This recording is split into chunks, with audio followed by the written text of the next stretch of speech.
Ito ang loob ng Funtopia. Sigurado mag-i-enjoy kayo dito. Hindi lang pambata, kahit matanda. Sigurado, tanggal lang ang stress nyo.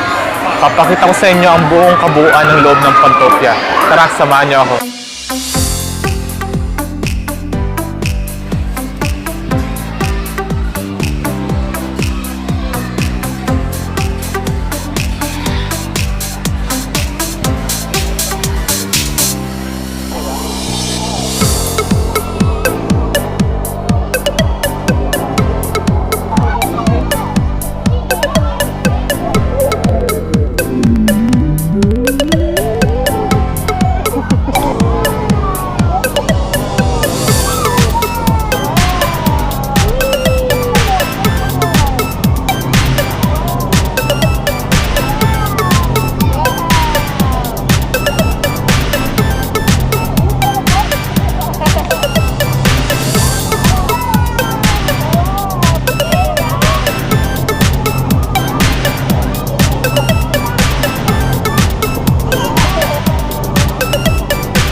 Maraming pwedeng gawin dito sa loob ng Funtopia na talaga namang ikatutuwa ng mga bata. At kapag napagod at nagutom kayo, huwag mag-alala dahil may cafe sa loob na kung saan pwede makabili ng pagkain. At pagkatapos kumain, halika't puntahan natin ang kanilang climbing world.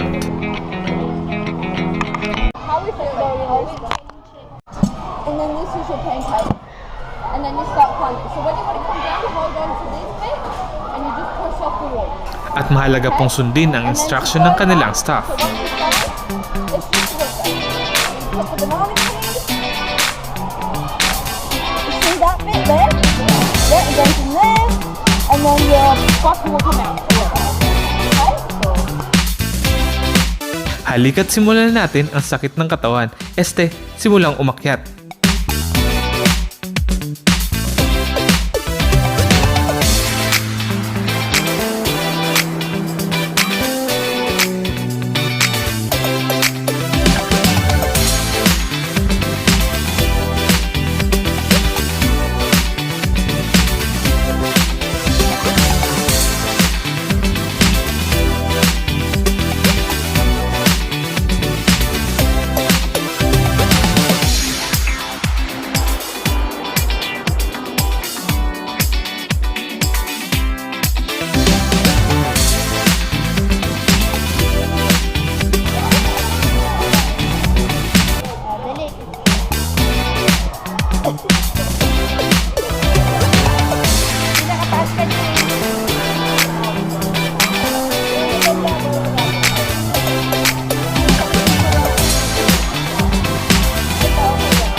Matapos kong subukan ang mga climb nila, susubukan naman natin ang kanilang nakaka-challenge na wall climbing. Tingnan natin kung kakayanin ko to.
Pagkatapos ng nakakapagod at napakasayang trip namin sa Funtopia, kain muna kami.